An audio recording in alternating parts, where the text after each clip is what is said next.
keeps happening. By the way, Helen from accounting, she quit.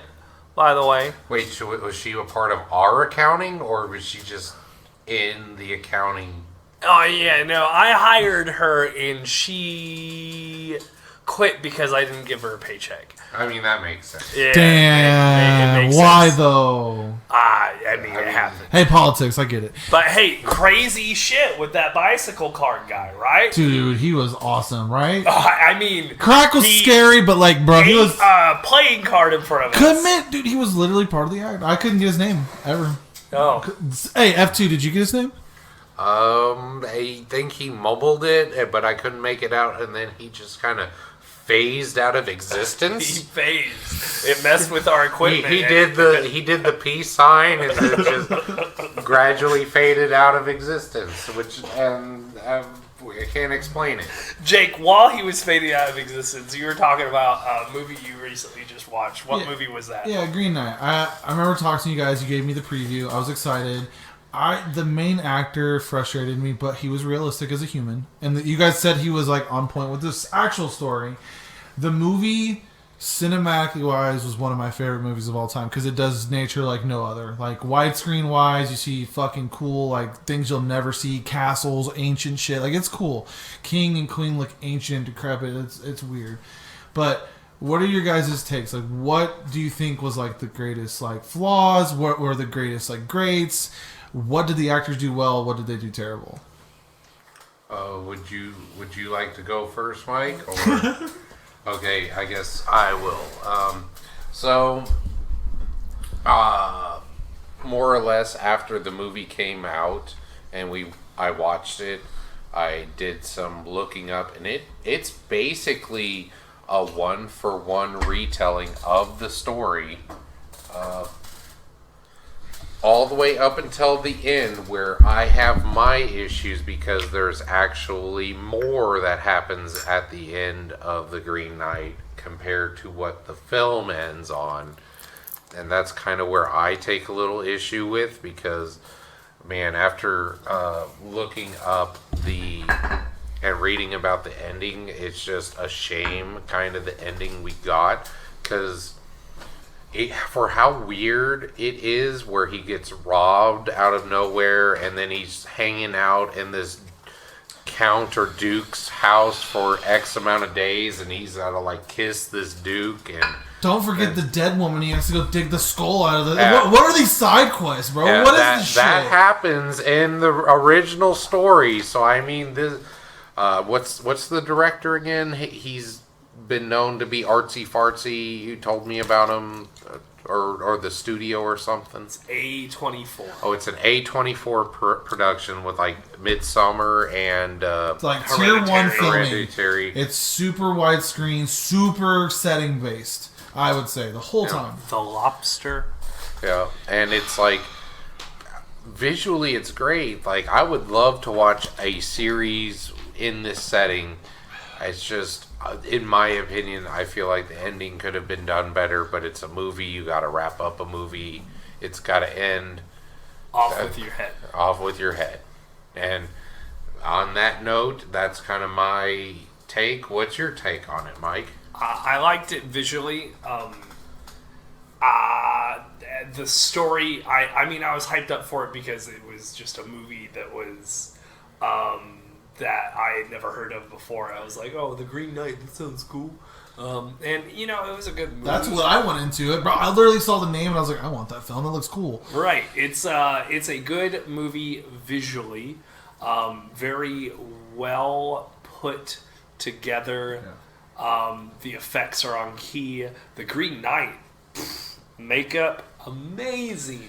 The costumes were on point too. All of them. I think I just had to be more stoned than I was watching it.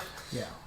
But personally, I mean, there are flaws within the writing of it, but my favorite bit was the side quest of the lady, the dead lady, and I was like, oh hey, because it kind of it kind of reminded me of Over the Garden Wall. There's a side quest in there that's very similar, and I'm like, oh okay, cool. And also the Green Knight. And by the way, J.R.R. Tolkien wrote an essay about the Green Knight.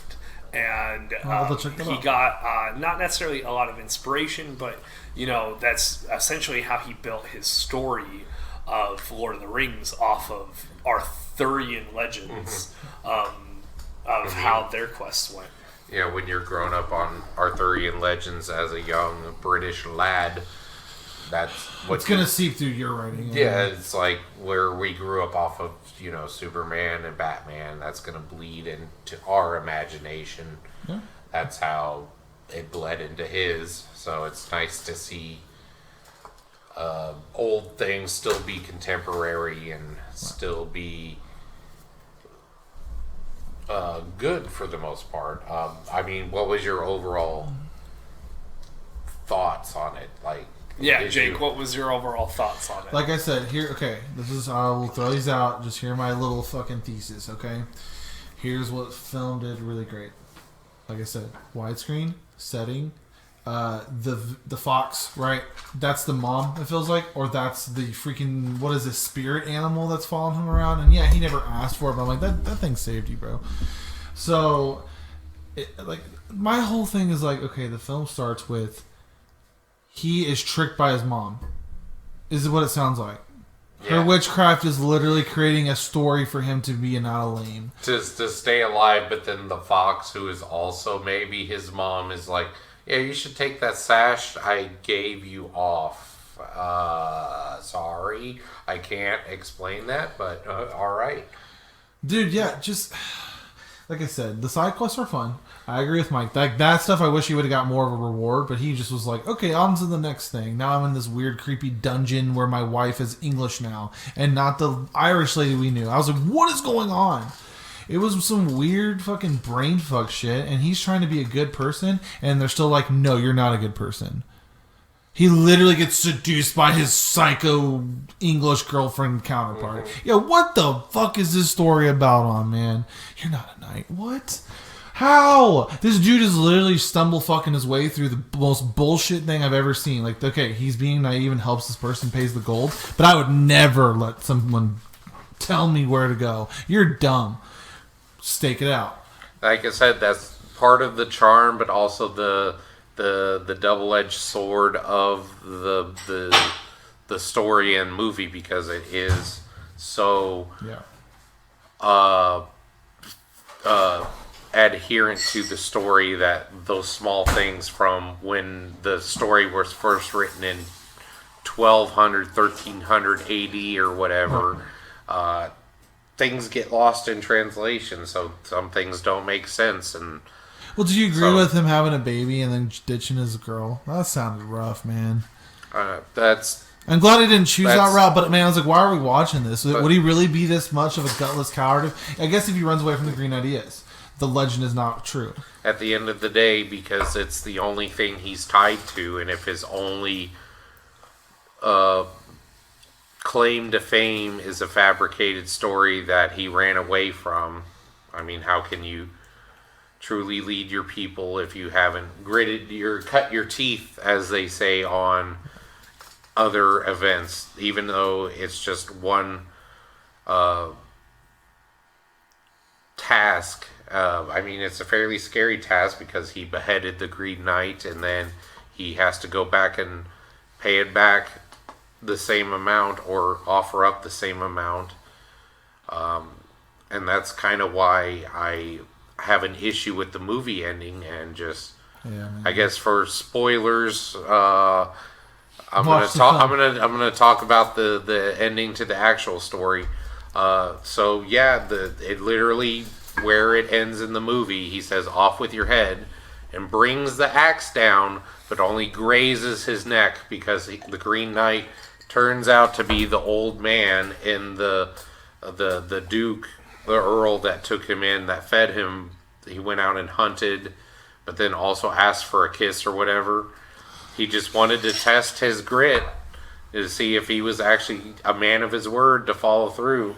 And sometimes at the end of the day, it's that small. Your word is, if you're not about your life, you suck. Then you're a lie. That's why the fox was like, yo, you need to take your sash off before going in there. not because it's going to save your life, just because you're not in any danger. You just got to just show you can do it, and the rest will sort itself out. And now that he did that, he goes on to be Have good. you seen the deleted scenes? Because I have not. No. I need to watch them, or I'll bring it over and we can watch them. I have the disc. Because then he goes on, he takes over for Arthur, but he doesn't.